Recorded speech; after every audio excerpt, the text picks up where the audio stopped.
A cruiser is upset because he lost over $2,000 on his cruise, and where have I been? Hey everybody, if you are new here, make sure you like and subscribe so you can stay up to date on all things theme park, cruise, and travel.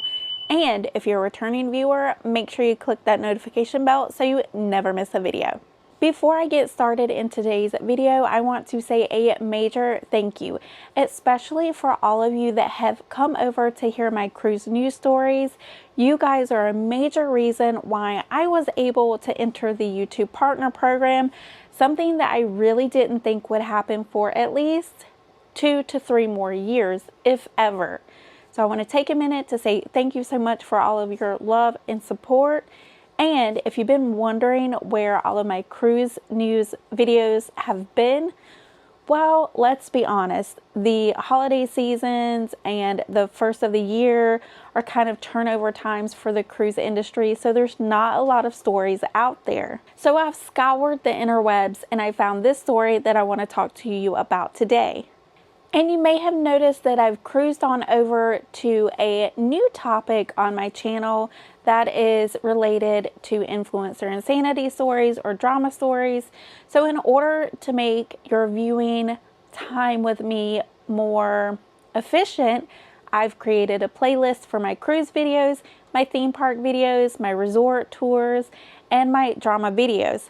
That way it's so much easier for you to find the stories that you want to listen to. Of course, I want you to listen to all of my stories, but if you're only here for the cruise stories, I'm going to make it a lot easier for you in 2025. Now, we've all had things that come up on our cruises. Things happen, life happens, situations happen that you cannot control. And in today's video, we're going to take a look into one cruiser's situation. What's up, everybody? As you all know, I'm getting major spine surgery January 8th, and January 12th is when my 2-week Carnival Journeys cruise on the Venezia was coming up. I was going to be going to 8 ports I've never been to, and I was really looking forward to it. But because of the surgery, I have to cancel the cruise, and I never purchased insurance. I know, I'm sorry, I'm already stopping the video, but I think this is really important.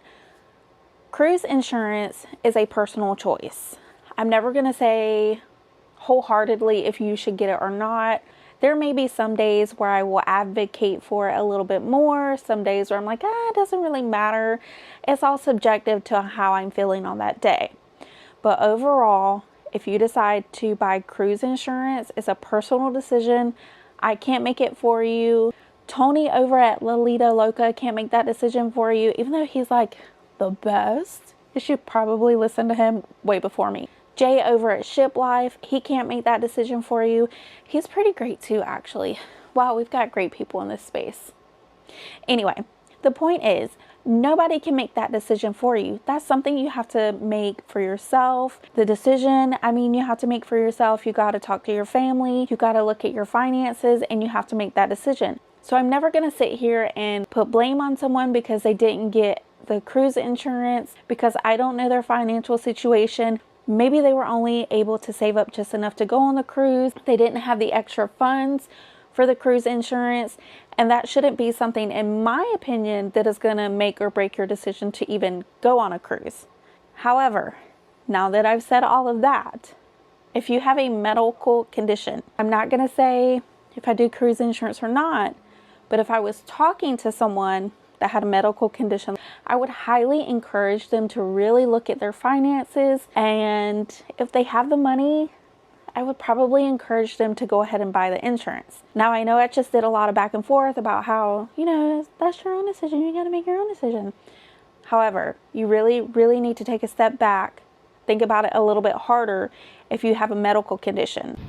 And so insurance, my cruise was $3,000. I'm cruising solo. I was going to be in a balcony, so $3,000.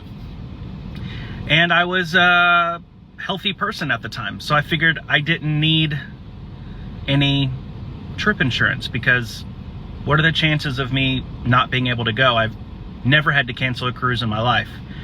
Well, I'm here to tell you that for all you healthy people and unhealthy people, when you book a cruise, get trip insurance, because I am only getting about a third back because I was able to cancel in a certain amount of time.